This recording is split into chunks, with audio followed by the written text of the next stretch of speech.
All right.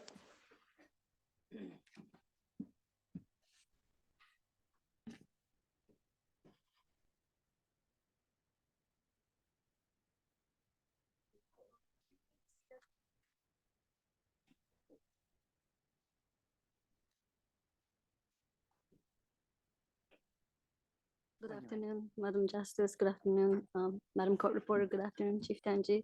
Good afternoon, everybody. Chief Tanji, I would like to start by asking you about a concept in Anishinaabe culture. Can you explain to us what Minobamazuin is? Yes, I can.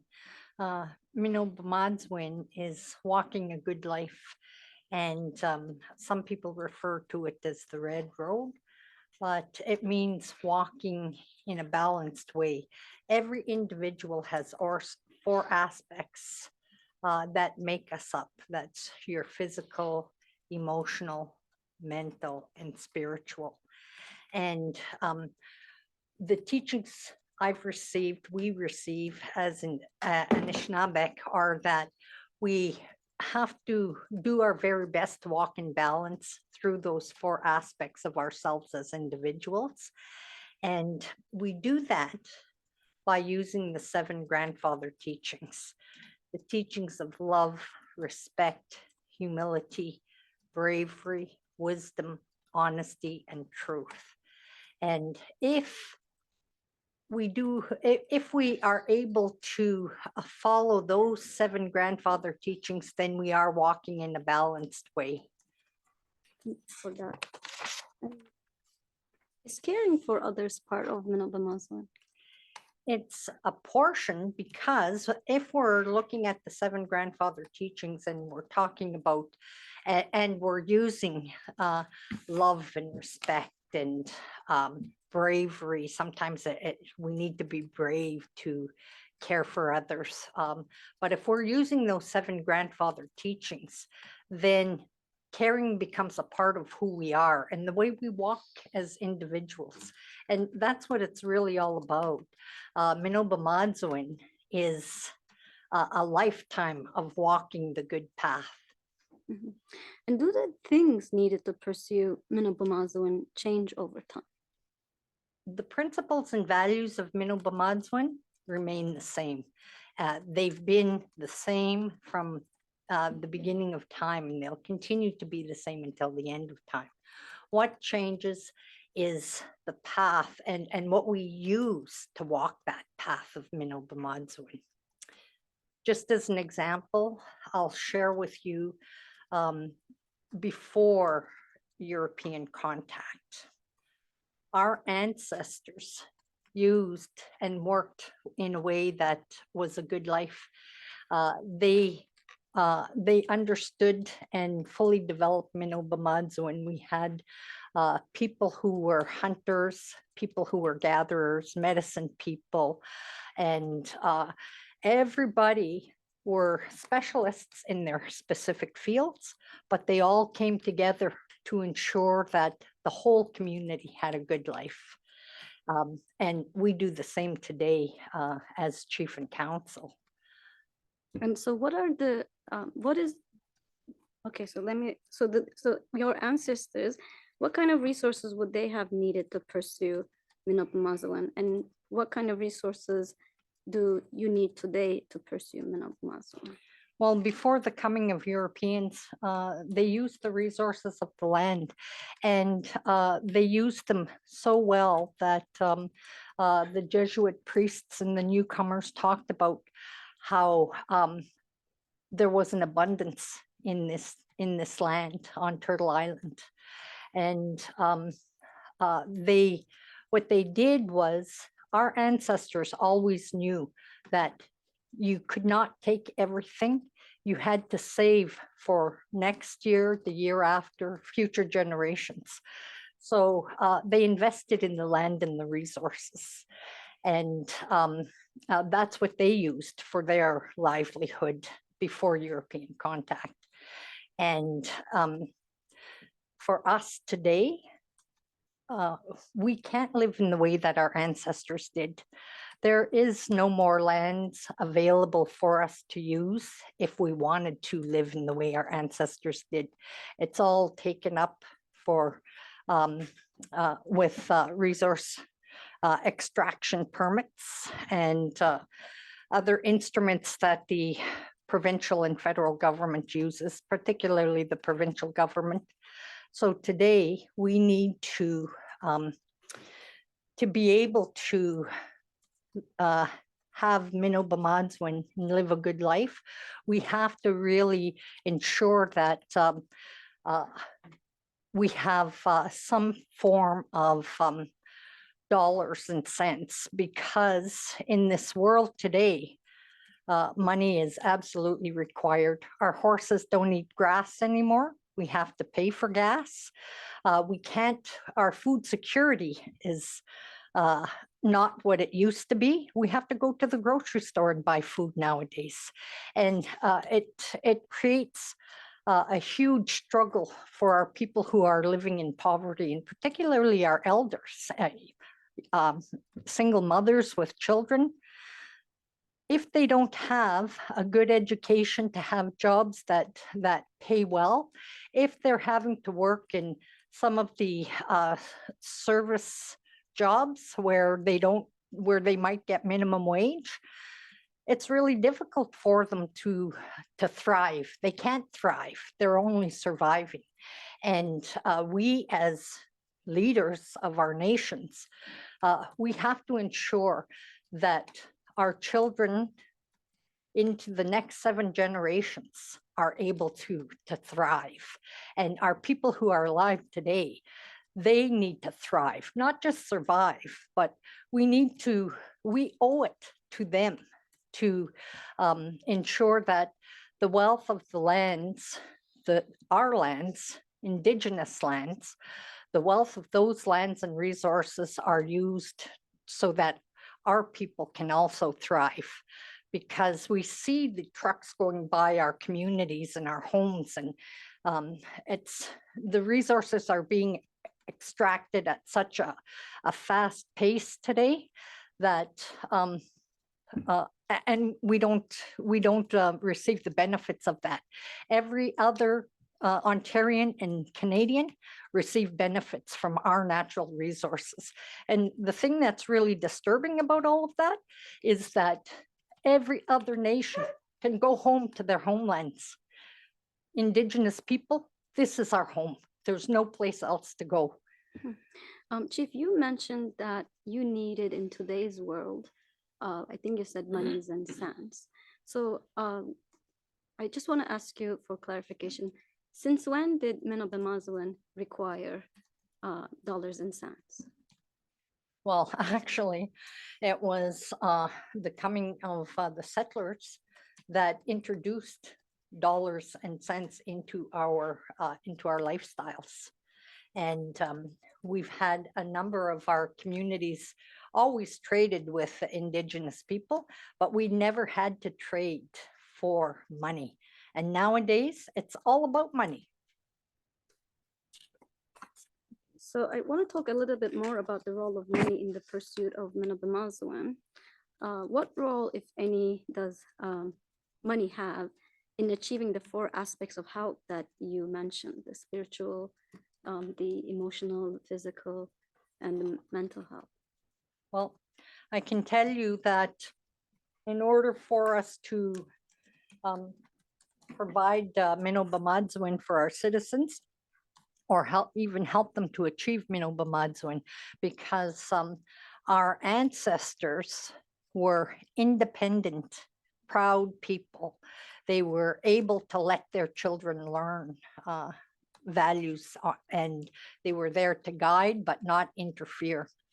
And in this day and age, we have to help our citizens move from a place where we were independent, then because of different government policies, we became dependent on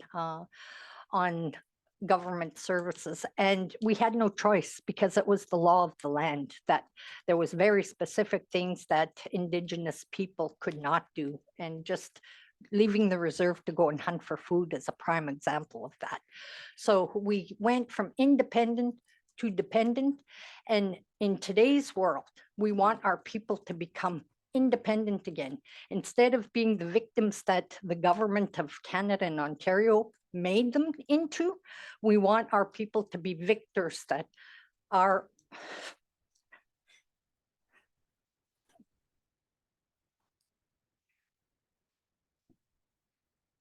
It's okay. Take your time. You let us know, Chief, if you want a break. I don't need a break. Thank you. But we want our people to become the victors that our ancestors intended us to be. And we can only do that by helping everybody to achieve a good life. So just to give a specific example, how could money have a role in ensuring mental health of your community? Well, again, in today's world, there are so many mental health issues.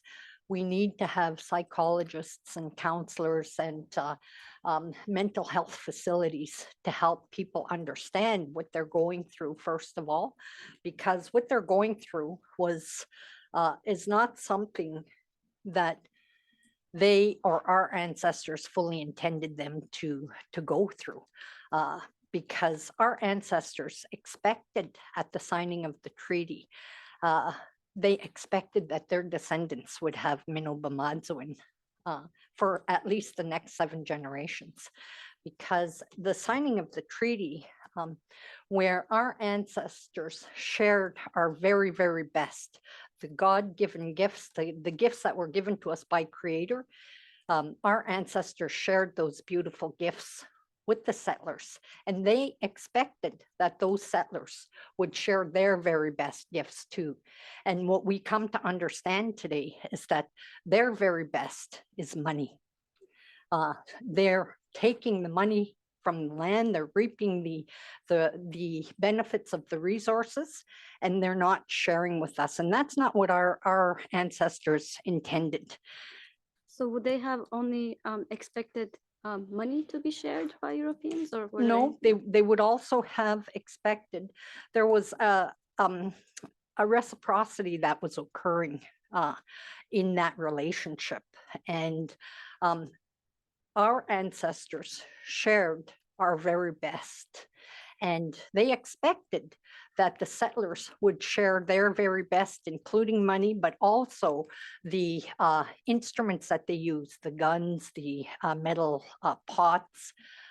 They expected that the settlers would show them how to mine the lands and the resources so that we could do it for ourselves and for our people as well.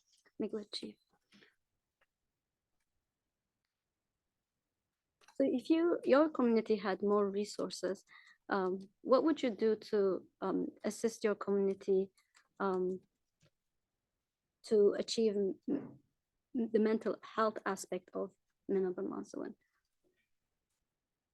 What would we do for our community to achieve the mental health aspect? Just that mental Yes, health just the aspect? mental health. Well, we absolutely need to ensure that our citizens are able to access psychologists, counselors, our culture, the ceremonies that was spoken of earlier, because it's really, those ceremonies are very helpful in walking that fine line of Minobemazewin.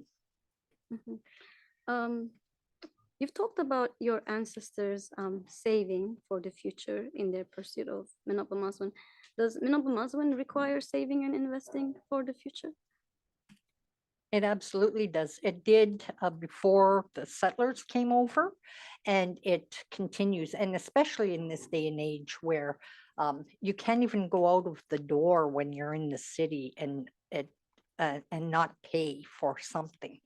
So the investments that we create today will help generations into the future, but it'll also help our elders live a good life when it's time for them to retire, or, you know, help our people continue to live a good life and to get out of poverty. That's the biggest thing, is poverty is rampant in our communities, and we don't want them to be deprived anymore, especially in their own lands. So you've talked about deprivations, and you've talked about Canadians, non-Indigenous Canadians and non-Indigenous Ontarians benefiting from your natural resources.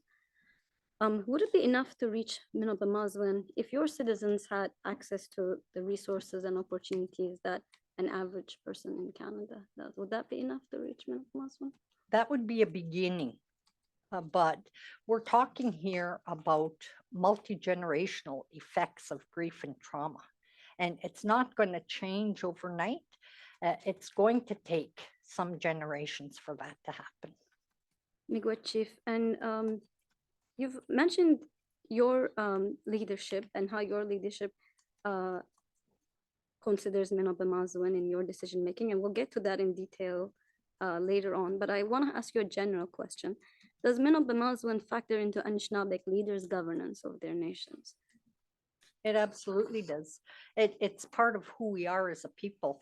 We have to walk that balance of Minobamazwan to have a good life for ourselves, for our families, for our communities, for our nation. Mm-hmm. And how is I'm just going to ask you yes. to take a breath between answers and questions, and I'll be able to follow you. Okay, I'm so sorry. Will do. Yes. And do you think Minobamazwan would have informed Chief Totomani's understanding of the treaty augmentation clause? Absolutely, I believe that. And not just his, but all of the chiefs in the region, because our chiefs did meet together. They met very regularly, and we did have Chief Shinhua Kons, who was an orator for our people, for our chiefs. But it was all of the chiefs that met together and realized that times were changing. The harvest of furs was diminishing, the animals were diminishing, and it was really important for them, because they always thought of the next 7 generations. That Minobamazwan, that concept of Minobamazwan is very real. It's very instilled in our hearts and in our minds. And it always was, and it always will be for Indigenous people. Okay, so you said that they Remember knew that break between the Oh, answer yes. and the question. I'm taking a second. Okay. Just give me 1 second. Of please, Harpreet. course.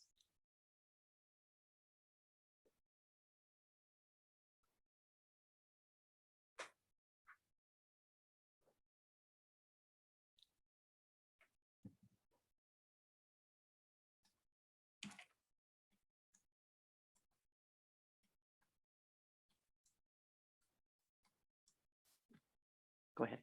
Thank you. Okay, so when I asked you if Minobamazwan would have informed Chief Totomani's understanding of the treaty augmentation clause, you said it would have informed all of the chiefs in The superior and territory. Huron And you also, nations. okay, let's try, Chief, to not talk over each other, just for the Okay, Madam sorry. Court reporter. That's okay. But you also said that the chiefs knew that the game and the animals, I think you said, were declining. So when they entered into the treaty and agreed on the Anito augmentation clause, how would that have factored into, how would Minobamazwan would have factored into that? Minobamazwan is a very real understanding of how to live a good life. And for our chiefs, and I'll speak particularly for Chief of Mishpacotton, I'm positive that because he expected we gave our very best. He expected that in return, the very best from the settlers. He expected that to come back, and he also expected that as the resources were developed in the land and the increase of dollars coming from the resources, he expected that that would have been part of our that would have been part of the agreement. If the resources are being extracted and the dollar value is going up, then that's going to go up for our nations as well. Were there any mines in Mishpekotten's traditional territories that were already exploited before the signing of the treaty? There's been mines in Mishpekotten territory. It seems forever. Actually, the first mining office in Ontario was in Wawa. And there's also the Mika Bay incident that is very, very well known. Would Chief Totameni know about Oh, the he would have known. Mika Bay? All of the communities, they were relatives, they're related.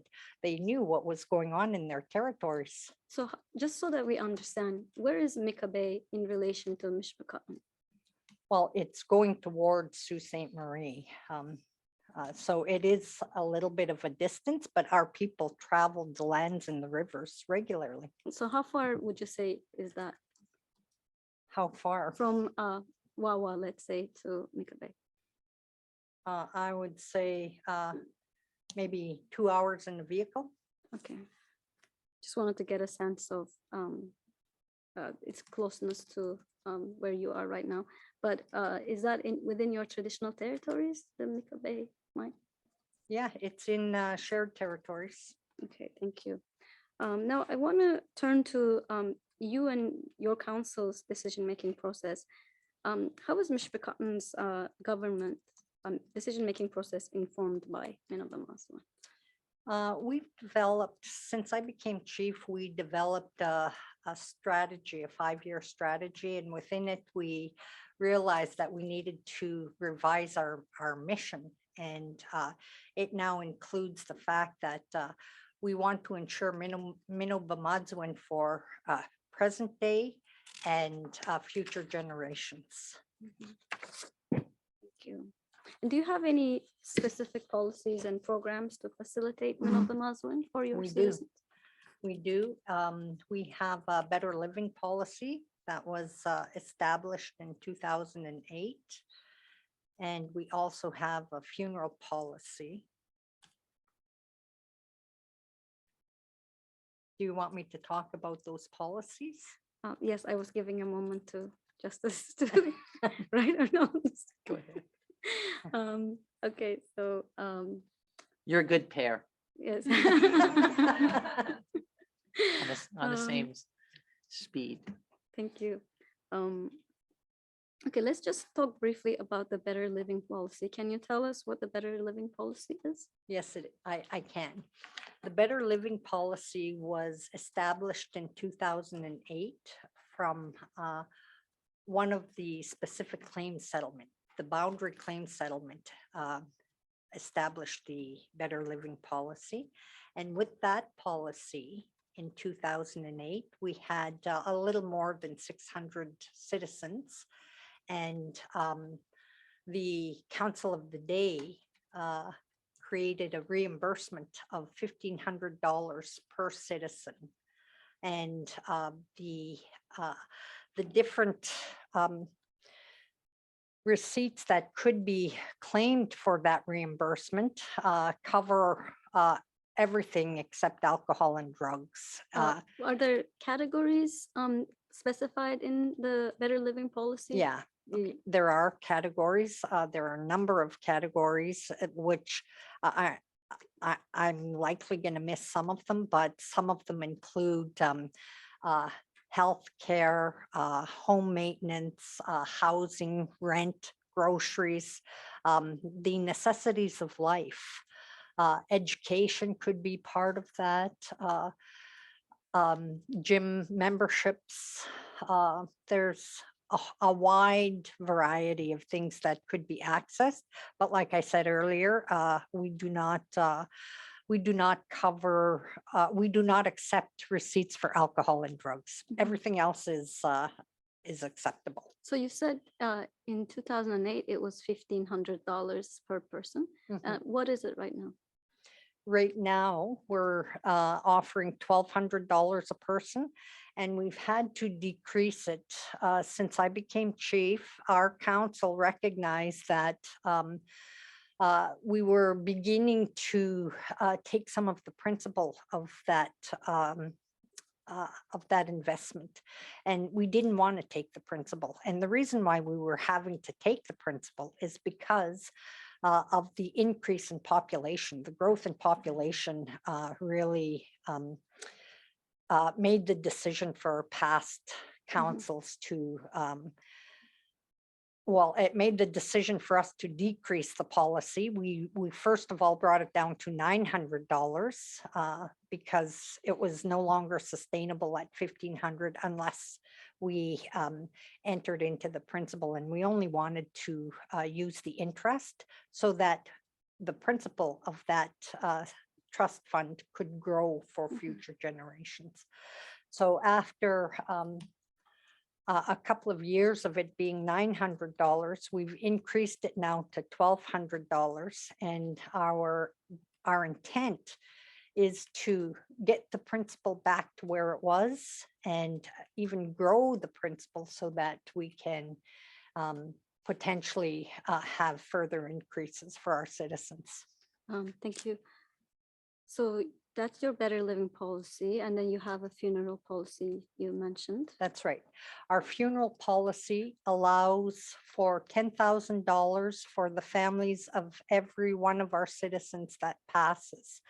So that $10,000 can be used for funeral costs, whether they be ceremonial or traditional Western funeral. Mhm. So you mentioned these policies as part of what council do to facilitate the pursuit of Minabba Mazwan for your citizens.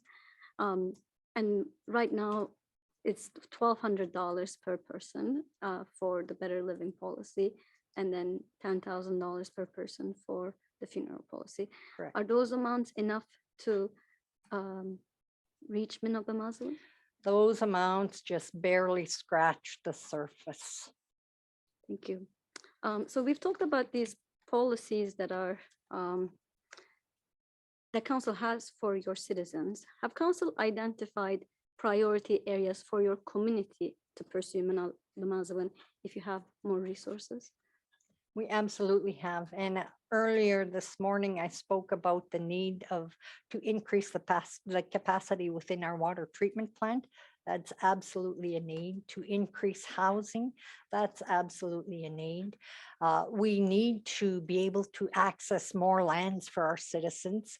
And, I find that pretty ironic that we're looking for money to buy our lands back. I appreciate That's really ridiculous. that. So have saving, okay, I'm gonna take a second. Go ahead. Okay, have saving and investing for future generations part of your government strategy for pursuing Minabba Mazwan for current and future citizens? It is. We recognize the need to ensure that our next 7 generations have Minabba Mazwan. And we also have to really consider that our current citizens require a good life as well. They need to feel Minabba Mazwan and that their needs are being met. And not only are their needs being met, but they're able to thrive in a lifestyle that every other Canadian and Ontarian enjoy. Mhm. Do you have any bylaws that govern your financial administration? We do actually. We're waiting for Indian Affairs to sign off on that particular bylaw. And it's been something that has been in the works for a number of years. And we finally completed our financial administration bylaw. And within it, we do have a section that deals with wealth generation. Mhm. Can you tell us about that wealth generation aspect? Is there a fund that the bylaw will create? Yes, there is. And the Wealth Generation Fund is also something that we've been working on and deliberating about and working to develop strategies over the past number of years.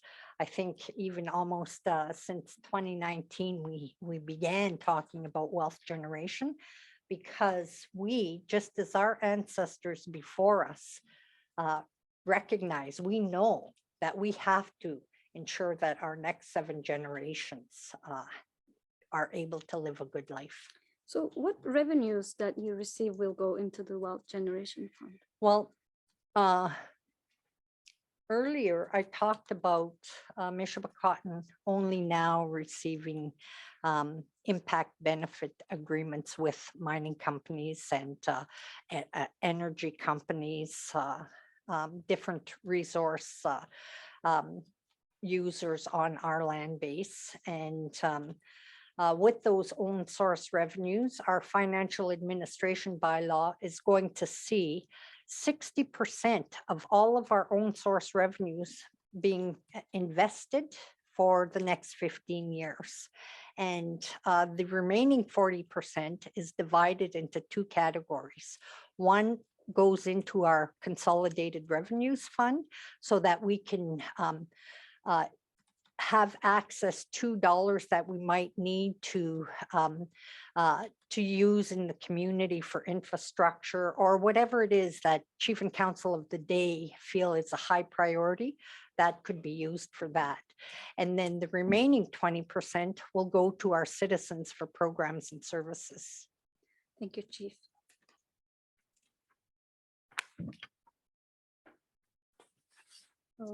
You mentioned when you were talking about the better living policy that the money for that was from your boundary reserve boundary settlement. I would like to talk a bit about your specific claims now.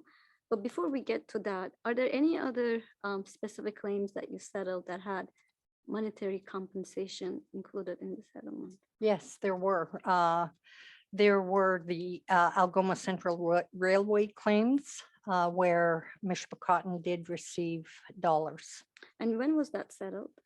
2003. And what was the compensation provided for in that settlement? $11.7 million.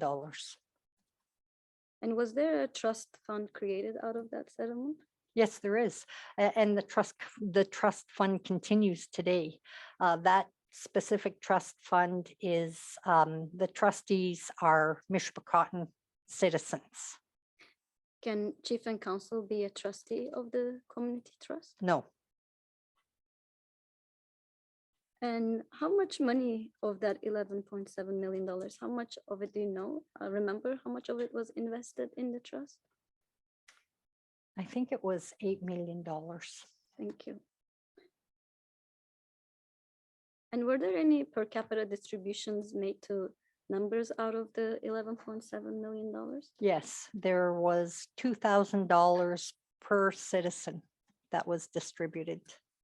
And what kind of benefits do the trust, that community trust provide for your citizens? That specific trust has benefits for health, home improvement, and education. Good, Chief.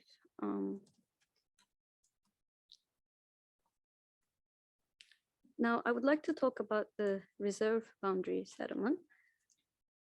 What was the value of the reserve boundary settlement? It was $45 million. Is that the same as the specific claims one? Yes, that's Thank the you. second specific claim settlement, correct, Chief? Yes, that's correct.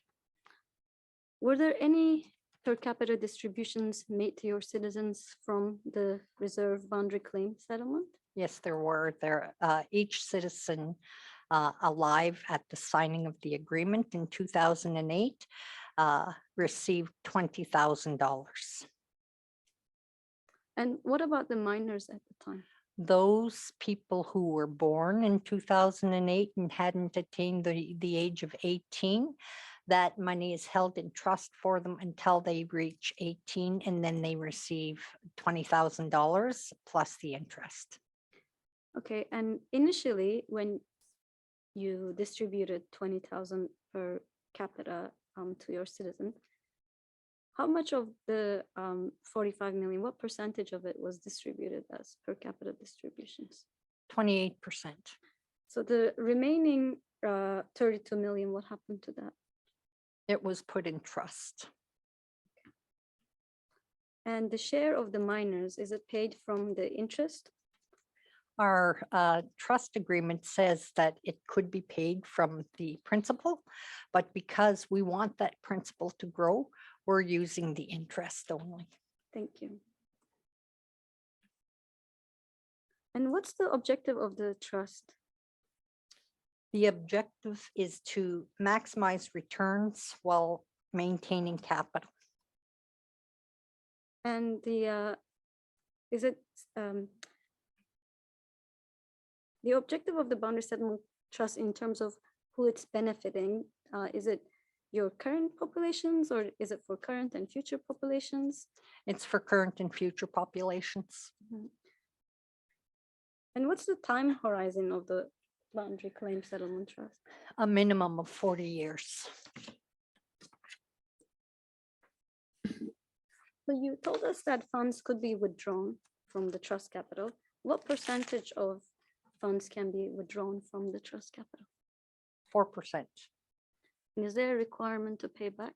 Absolutely. And funds were previously withdrawn and they were paid back. Thank you.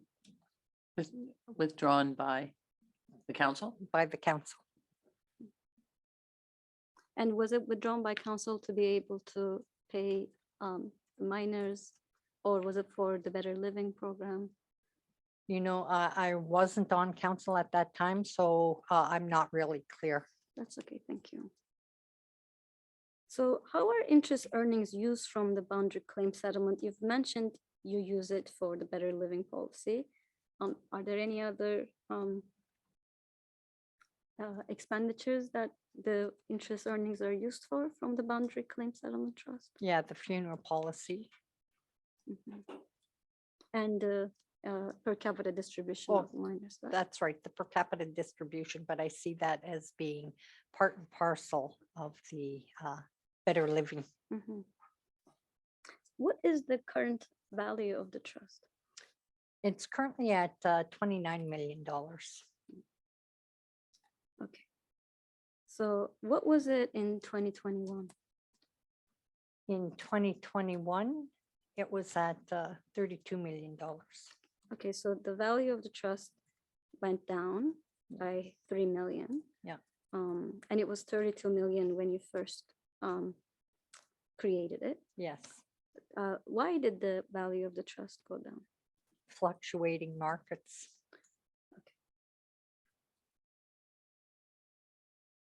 How did chief, you and council react to those market fluctuations? We were terrified. We had never experienced that amount of loss. Council is, we're regular Mishpecotton citizens. And it terrified us that we would have such a great loss. But with strategic discussions and the advice of professional financial investors and advisors, the recommendation was that we keep it in trust because the markets would rise again. So we took that instruction.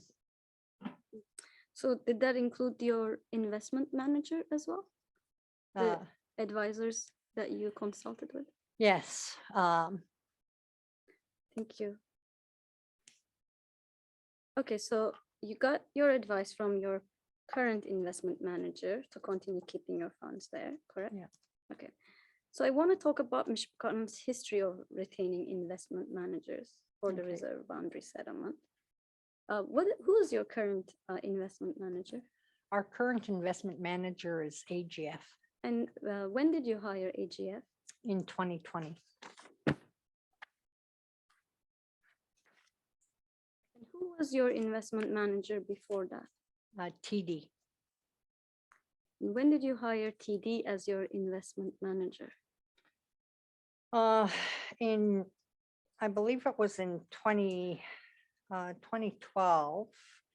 So just to confirm, from 2012 to 2020, you had an investment manager from TD, correct?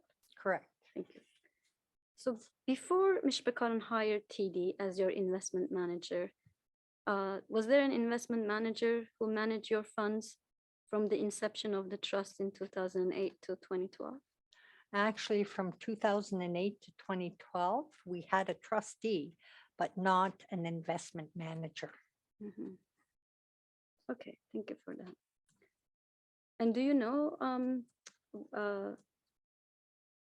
why council didn't hire an investment manager right away? I realize you weren't on council, so I'm not sure if you're privy to this information. Well, I've read through the agreement, the settlement agreement, and in there it stipulates that we would have to hire an investment manager, and council of the day were looking to see who would best suit the needs of our nation. Okay, thank you for that. So I want to talk about your asset mix. And I want to first ask you what your asset mix was when you didn't have an investment manager. So you said you reviewed the trust agreement. Did it require you to have a specific asset mix until you hired an investment manager? It was the agreement requires us to have 100% fixed until an investment manager is in place. When you say 100% fixed, are you referring to fixed income? Fixed income, you. that's correct. Justice, and with your permission, I might have to lead the witness sometimes for the clarity of the record, just in this section. Can I Does have- anybody have a problem with that? No objection. Please go ahead. Thank you. Okay, so your funds were in fixed income instruments until 2012. That's when you hired TD. That's right. What was your asset mix when you first hired TD as your investment advisor in 2012? Initially, 35% was in equities and 65% was in fixed income.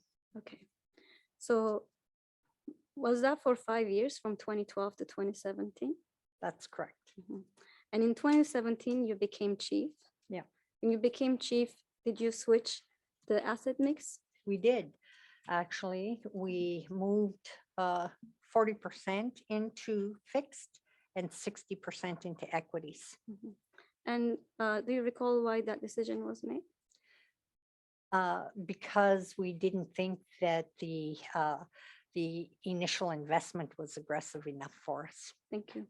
And what was the rate of return on your trust when it was managed by TD? So for the 2012 to 2020 period. It was 4.48% return. Thank you. 48. Thank you. Mhm. And did you change your asset mix when you hired AGF? Yes, we did. And what was your asset mix when you hired AGF? We went to 70% equities and 30% fixed. Thank you. And what was the rate of return on your trust when it was managed by AGF? Over the past 2 years and 2 months, it's 4.3%. Thank you. Let's talk about how you will use your annuities due to you when you receive them. Have Mr. Bekaran's Chief and Counsel discussed how your share under the augmentation clause will be used?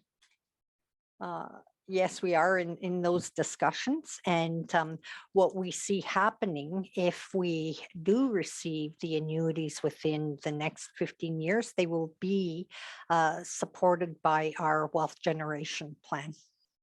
So does that mean you've told us that 60% of all your source revenues goes into the wealth generation fund? Does that mean that whatever amount you receive from this court's judgment or any other future annuities, 60% of that would go into your wealth generation fund? That's correct. Okay. Thank you.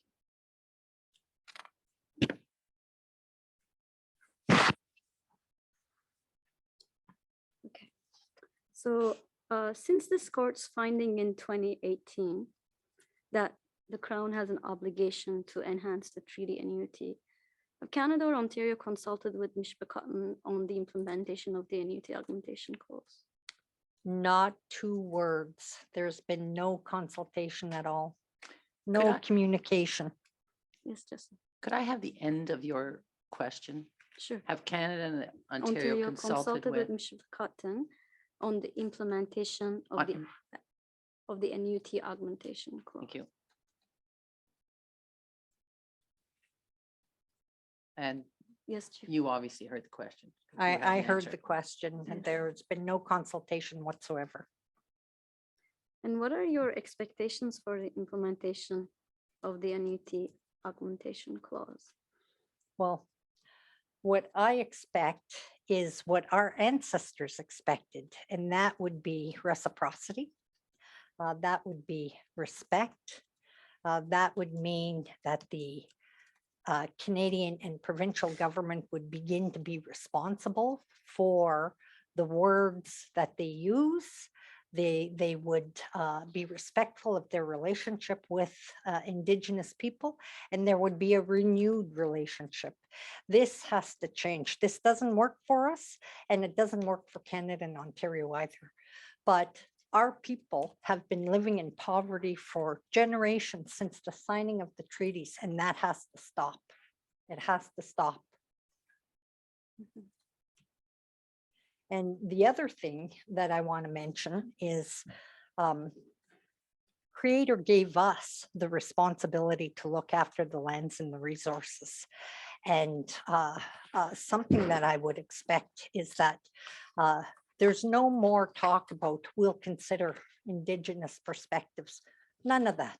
This is our jurisdiction and we need to make those decisions on what gets extracted, how it gets extracted, and why it's getting extracted.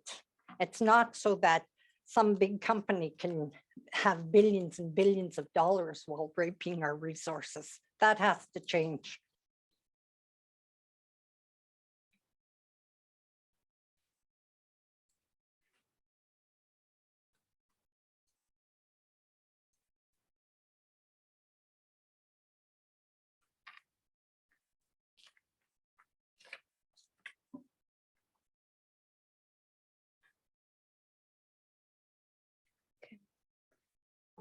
Thank you, Chief Tanji.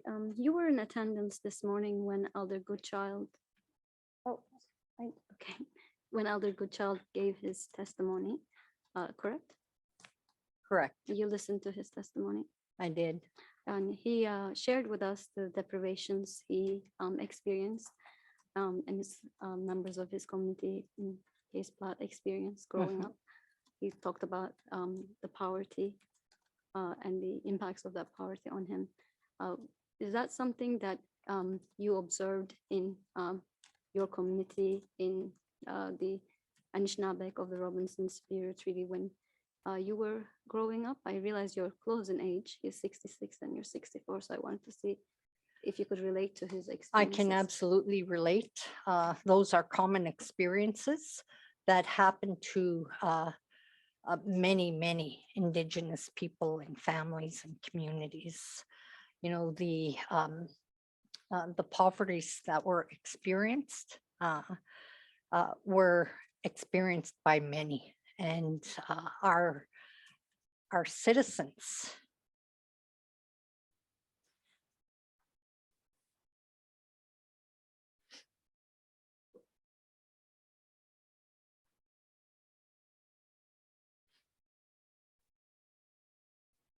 It's okay, take your time. Yes. Our citizens deserve better.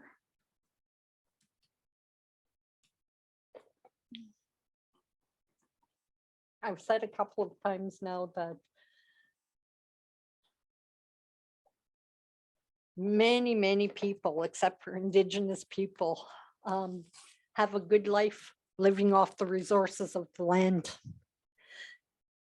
It's time now.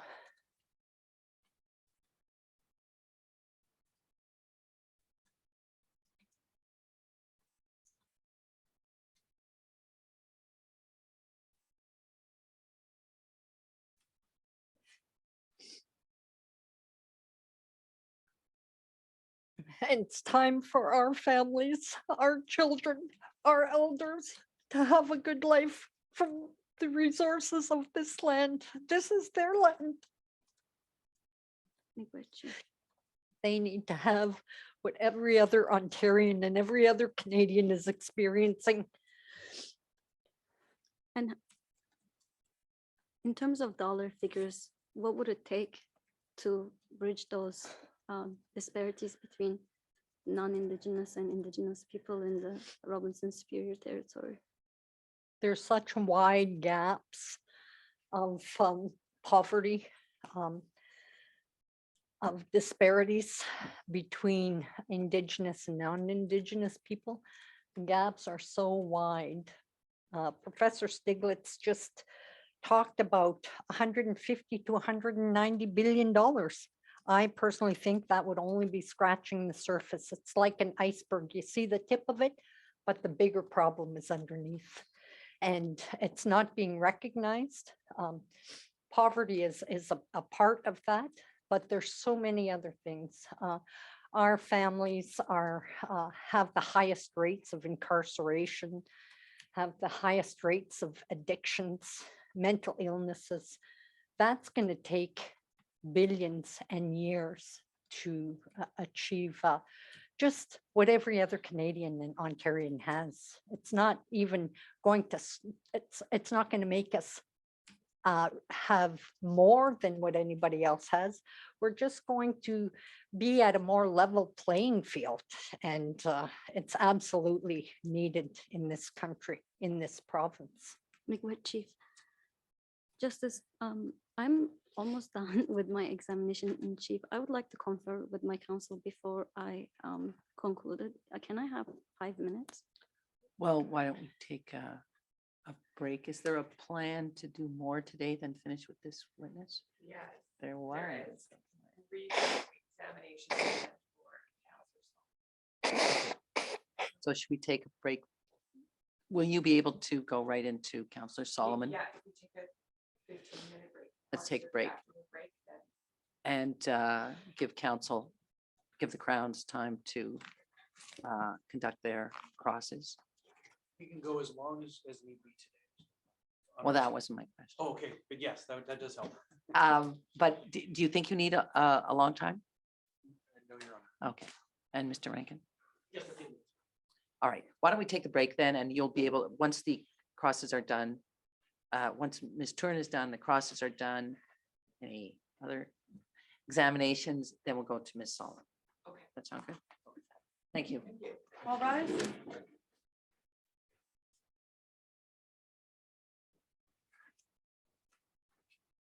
We'll recess for 15 minutes.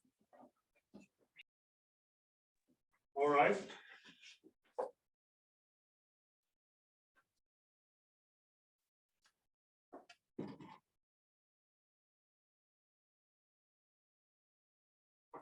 Now, assume you may be seated.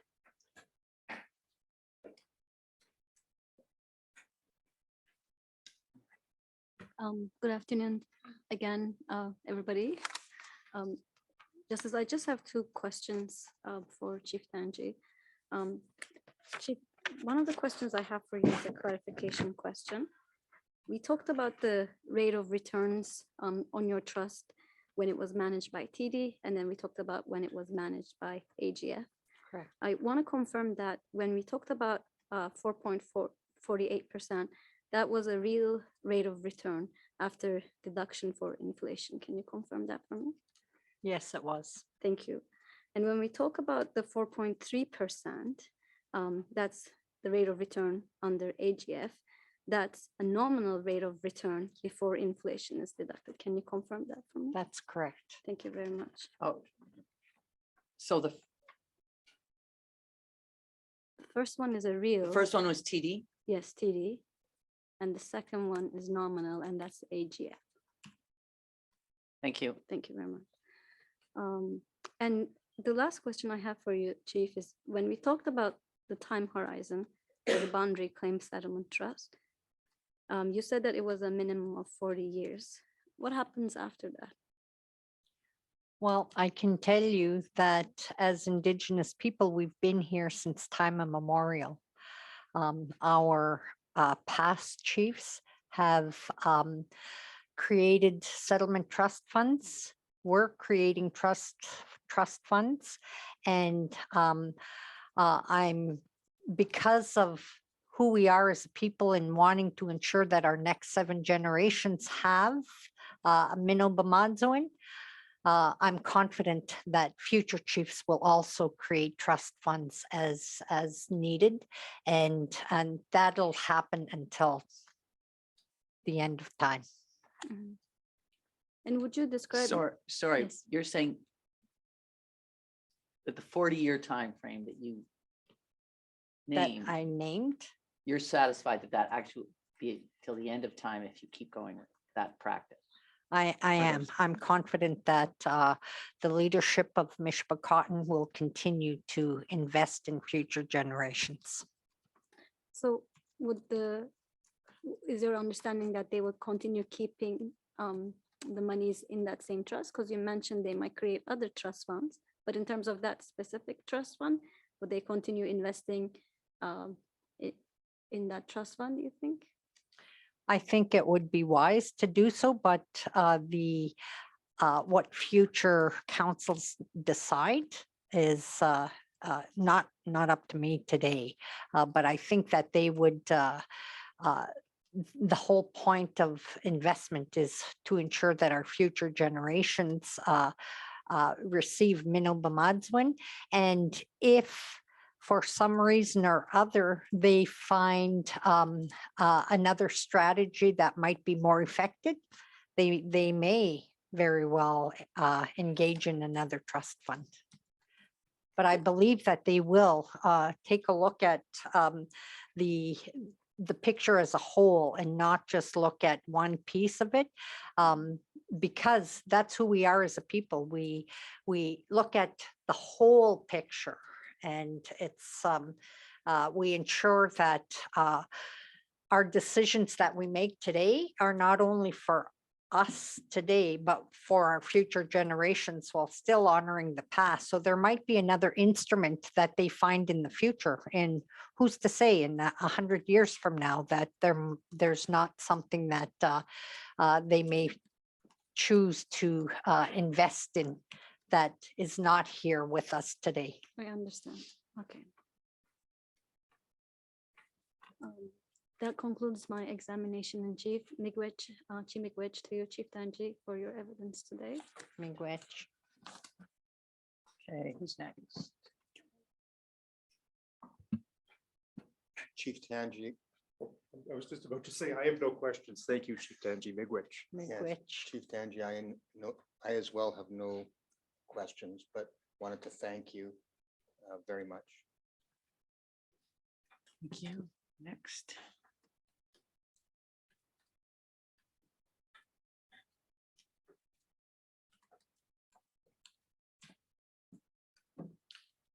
Good afternoon, Chief Tanji. Good afternoon. I'm David Rankin, and I represent Ontario in this matter. And I want to start by thanking you for your evidence today. I just have really one question. Okay. So your counsel asked you a number of questions, and you spoke in response about the expectations and knowledge of specific historical individuals. And I think you mentioned Chief Todomeni and Chief Shewalkins, correct? Correct. And I think this likely goes without saying, but I just want to be clear that you don't have personal knowledge about the expectations or knowledge of historical actors in 1850, correct? What I have is collective knowledge of our people. And that has been with us since time immemorial. So I have no doubt that what I expressed about Chief Todomeni and Chief Shewalkins is really the collective knowledge of us as Indigenous people in this land. Okay, so it's a collective knowledge, but it's not your personal knowledge, correct? Well, my personal knowledge is part of the collective. Okay, thank you, Chief Tangi. You're Meg welcome. Wish. You're welcome. Thank you. Yes, sir. Chief Tangi, I've just written something down. I don't have any questions, but my colleague and I, Miss McNamara and I'm Cameron Fisk are here from the Attorney General of Canada. We've heard all of your evidence and we certainly listened to everything and we thank you for your evidence. Miigwech, thank you. Miigwech. Miigwech. It's an honor for me to be here and I'm very humbled by this whole process because I know it really will affect our generations to come. Miigwech, Chief, it has been a pleasure having you here. And you have heard me say this to the other witnesses, and I say it to you now. Thank you for respecting this process, participating in this process, and for all that you have given us. It's a great gift. Anyway. Miigwech.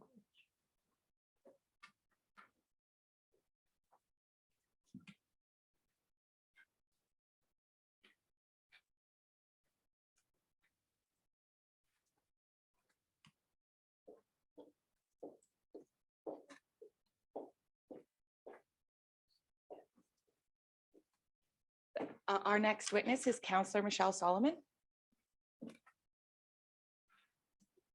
Yes.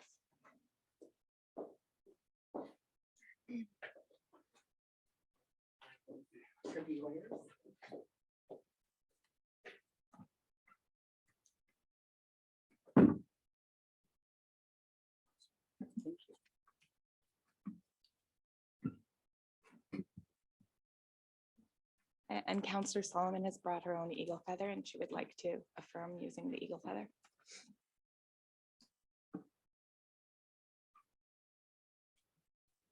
Please state and spell your name for the record.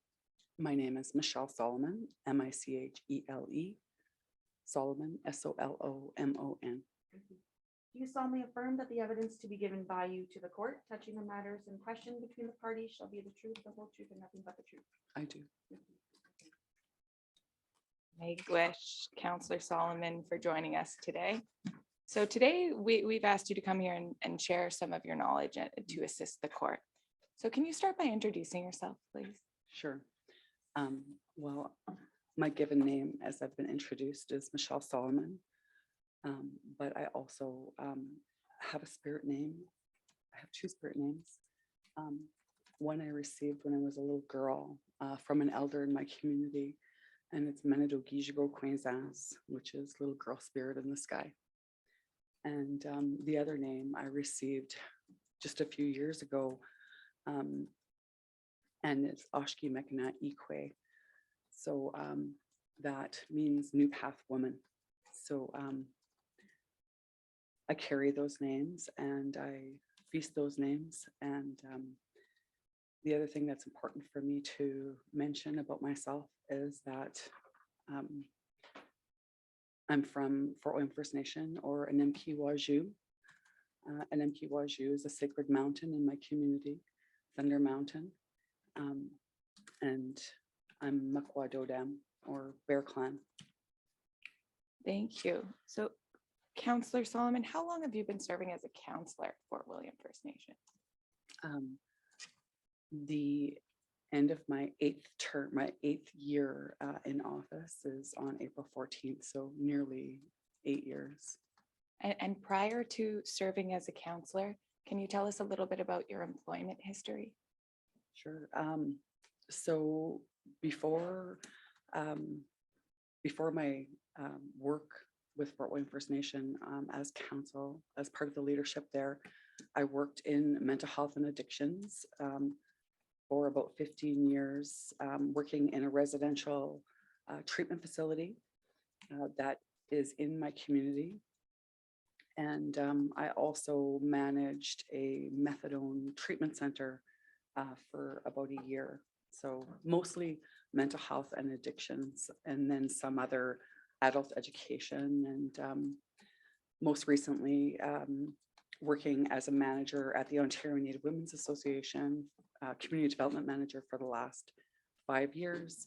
And And I was honored to be asked to teach an Indigenous perspectives class at the Boralaskan Law School in this past semester. So Counselor Solomon, when were you born? Fun question, I know. I was trying to A ask it in range is good as well. A range of good.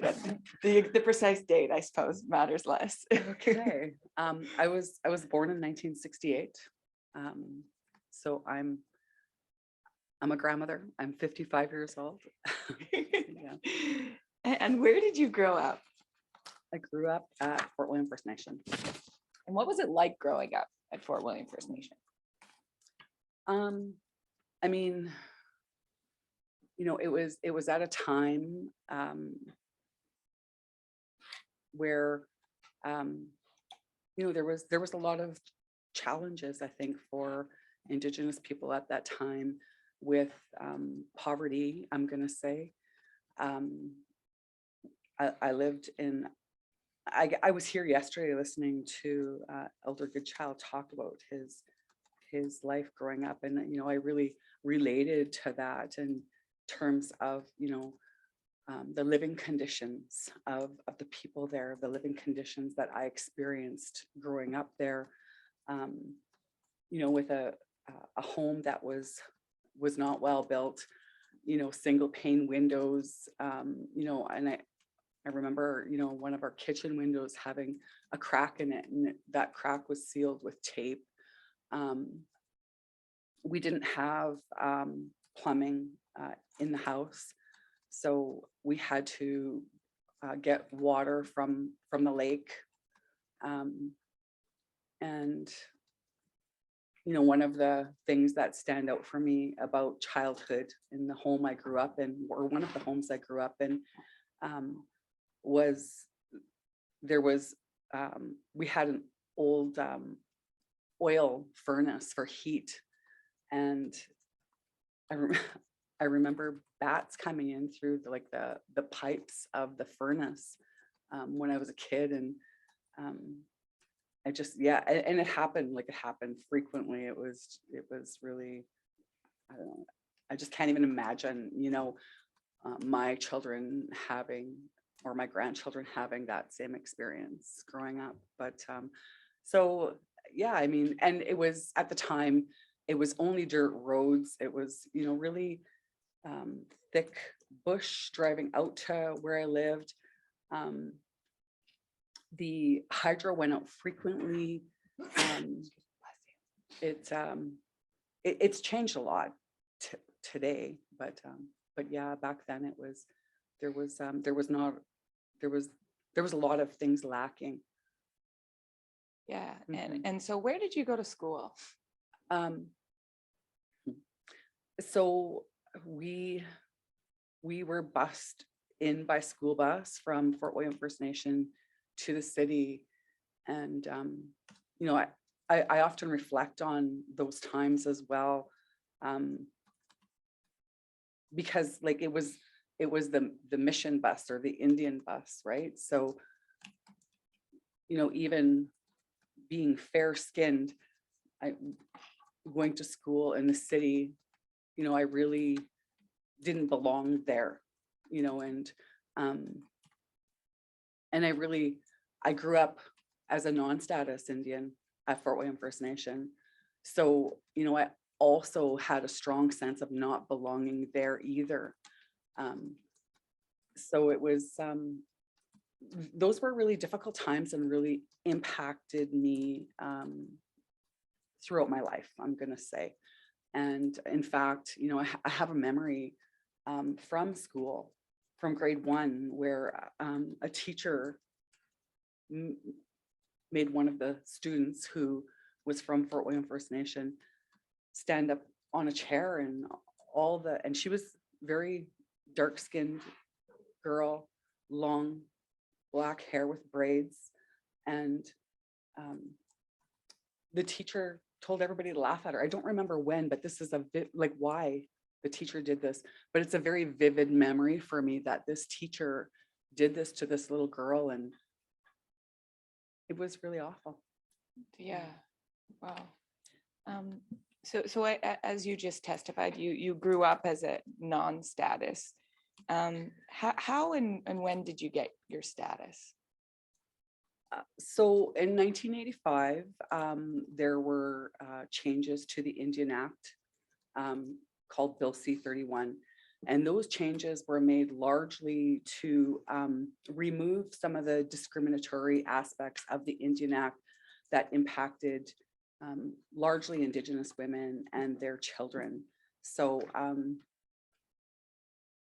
so I became a status Indian in 1986. So I'm going to say I was probably 19 years old at that time. That was 19 years old then.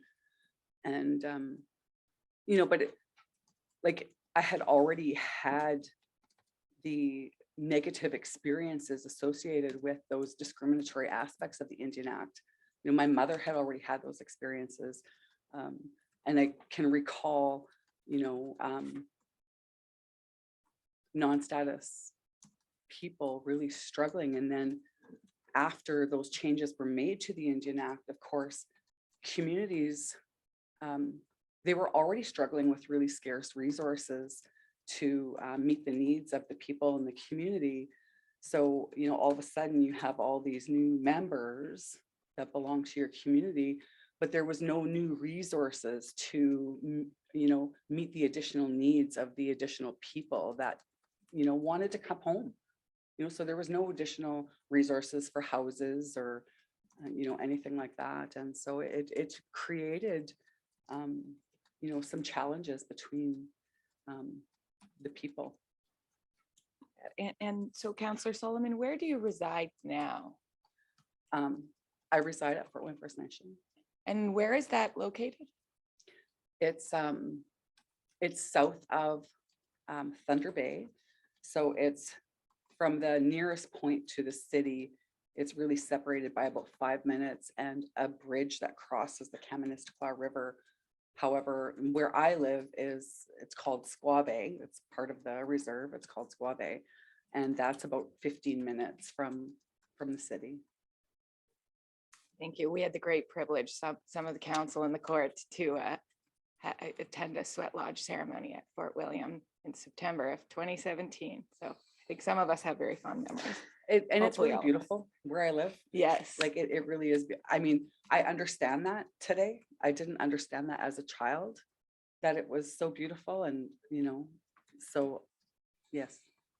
So we're sort of talking about the land and where Fort William is located. And can you tell the court about the importance of land to your nation and to your nation's citizens as Anishinaabe people?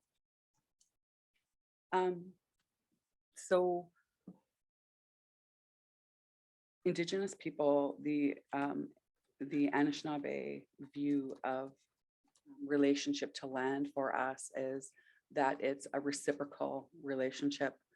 And what that means is that you depend on the land for sustenance, you depend on the land. And it also means that if you take something from the land, that you give back to the land, and that you don't take more than you need from the land. And that's, really important to living in a good way, and really important to really, I think the other important thing about the land for Indigenous people is, that we hunted and fished. We've always hunted and fished at Fort William First Nation on the land there.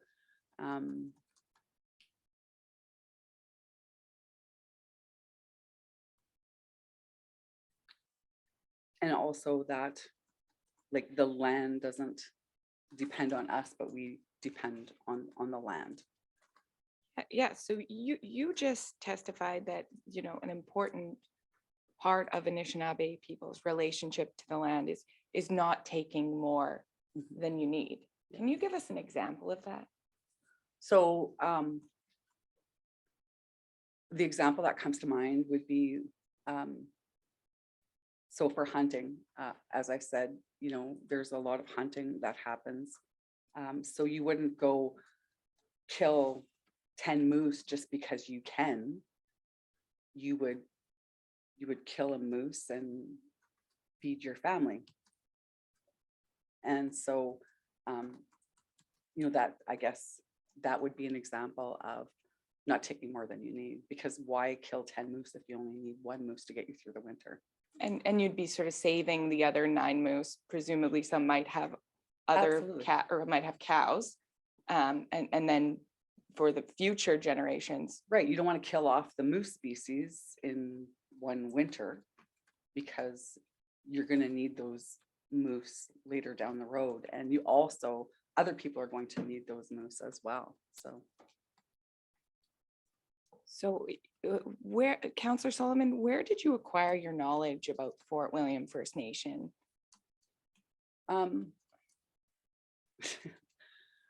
You know, when I was a kid, I didn't understand very well, you know, when we would have to sit and listen to my great grandmother talk and tell stories. And sometimes it was really tough as a kid to sit there and listen.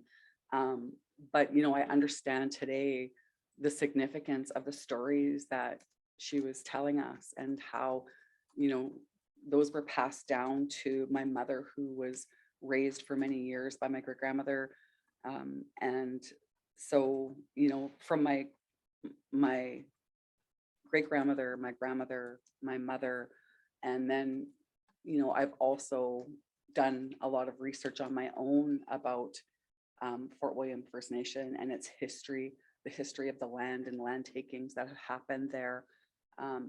And so, and I teach about those things today in my life. So I understand in sort of learning and teaching, you've come to know many of the common elements of Anishinaabe cultural beliefs and practices that are shared amongst Anishinaabe people of the Great Lakes. Yeah.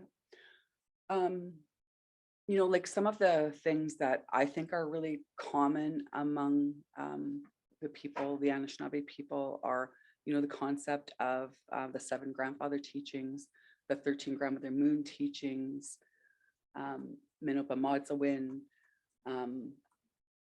the sacredness of the eagle feather, the sacredness of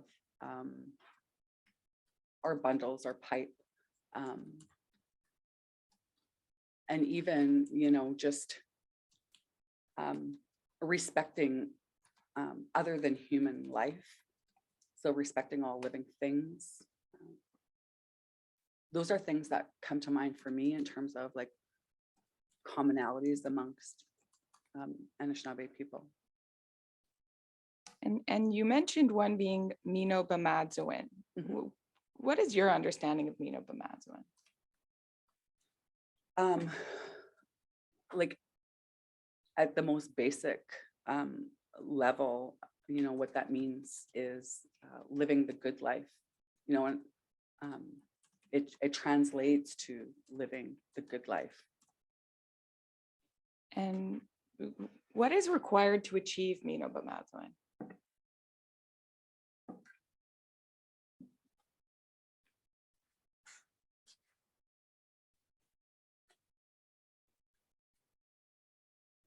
For me, Minoba Madzawin, it means thriving, not just surviving.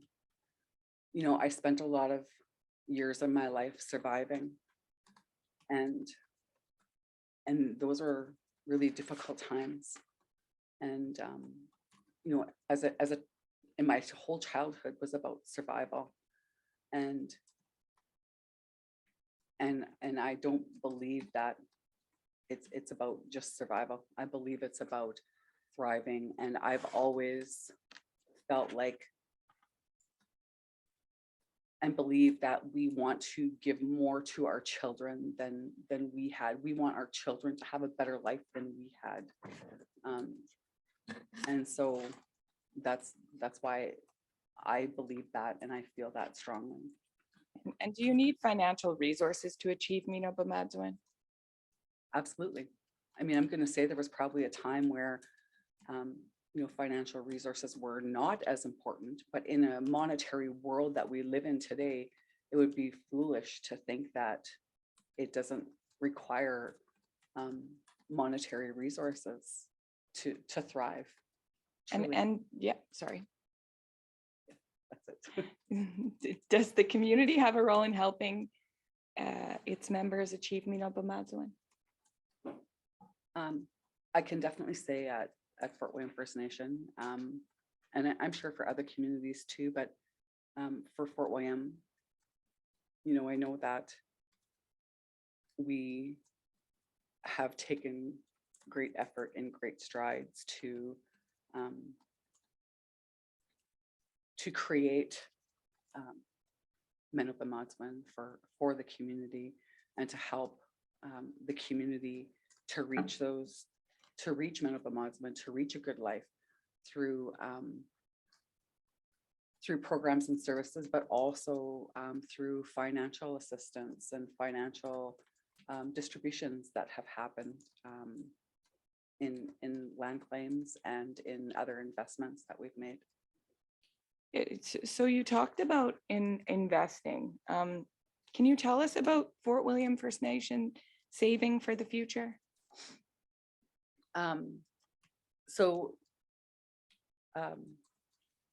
We definitely have economic ventures that provide for. Can you repeat that question? I'm sorry. Yeah. So you were talking about ways in which Fort William assists its members in achieving Minoba-Madswin. You talked about programs and services. You talked about some land claims and other settlements where you had distributions, and then you talked about other investments. Right. Okay. So yeah, we definitely have made economic development investments in the community through buildings and partnerships and things like that. But I think significant to Fort William First Nations investments has been we have a 40-year trust agreement in which it's managed by a trust manager, and it's managed through a trust manager, and it's intended to really be to create revenue and interest for a long time, and to provide for future generations. And do you know what Fort William's investment strategy is? So, like I said, we have a trust manager, and under the trust, there's also 3 investment managers. And so those 3 investment managers all have their own way of investing in a diversified investment portfolio. So there's investments in stocks and bonds. And so of course, I'm not an investment expert, but, I will say that the investments are, they're a range of low risk to high risk, knowing that, the higher risk investments often pay better dividends. And so it allows us to have greater revenue. But we also, are aware of the risks that are involved with that. But because, Fort William First Nation is committed to this investment for the long haul for many years to come, we know that we can take those risks, and even if there is challenges or tough times, that it'll bounce back over time. So, and it took a long time to understand that. But it's something that, you know, we are comfortable with today. And so it's something that we will continue to look at ways of investing and creating, hopefully creating, you know, better opportunities through those revenues over the long term. And so you mentioned that this trust agreement is 40 years. Yes. So what happens after 40 years? So in 40 years, then at that time, the government of the day will be, they will make the decision at that time on how to go forward with this trust agreement. And you The- mean the Fort William First Nation Chief and Council? That's correct. Yes, Yes. of course. Yes. So you talked about saving and investing now, but what about your ancestors? Would they have saved and invested for the future in their pursuit of Mino-Bemadzwen? I wholeheartedly believe that, you know, the concept of take what you need is about saving for the future. It's about ensuring that, you know, that things will be plentiful for the generations to come and to make sure that their needs are met. Councillor Solomon, has Canada or Ontario ever consulted with Fort William regarding the implementation of the annuity augmentation clause? No. Councillor Solomon, Chimigwich, those are my questions and there.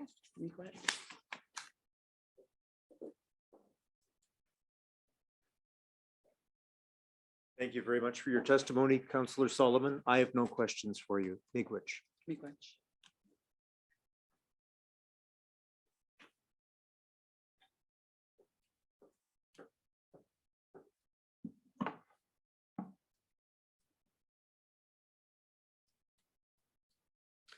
Good afternoon, Councillor Solomon. Good afternoon. My name is David Rankin and I represent Ontario in this matter. And I want to thank you for your evidence today. And I just have one question for you on the subject of Mino-Bemadzwen.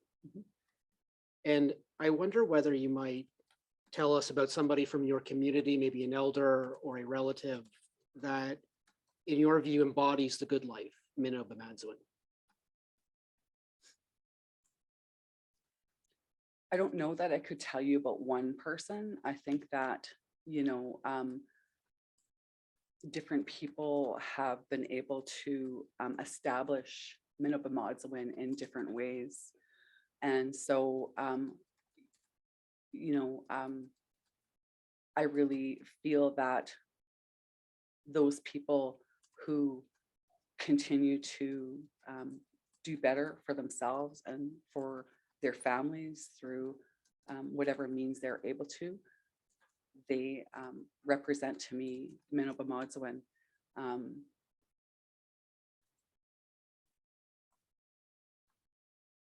I think, you know, there is some level of personal desire. I'm searching for the right word, but like some of us want different things than others. But at the end of the day, for me, it's somebody who is thriving at life. Thank you, Councillor Solomon. That was my only question. Miigwech.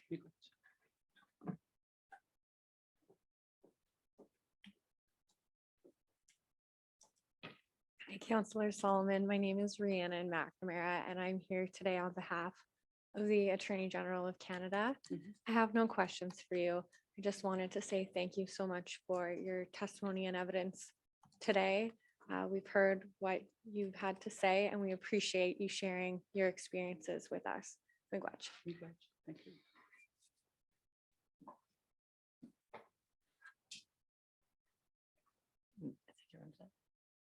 Miigwech from all of us.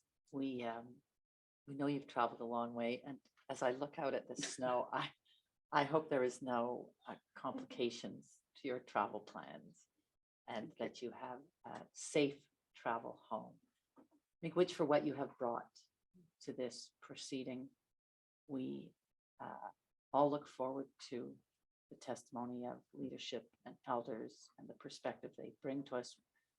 Everyone here has been working with this case for a long time and know that the Indigenous perspective is an important part of this case, and we so much appreciate what you have contributed today. Miigwech. Miigwech. All right. Maybe you can tell me what to anticipate for tomorrow. For tomorrow, our last witness is going to be Chief King from Gull Bay. And I don't expect him to be very long. There is a matter of reading in examination questions at the end of my case, which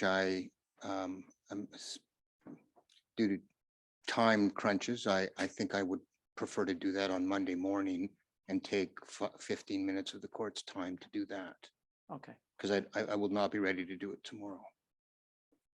And we're not sitting on Friday. Right. Okay, so we start tomorrow at 10. Yes. We expect you'll all get on your planes. We expect to be done by noon, I would imagine. Oh, okay, very good. Well, yes. Yes. Okay, and is there anything we need to know for next week, or should I ask you tomorrow?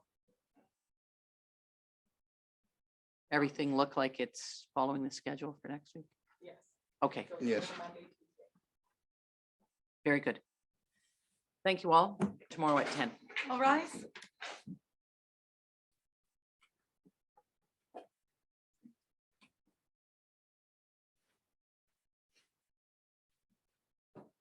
Oh yay, oh yay, oh yay, the sittings of this court have now concluded. Long live the king.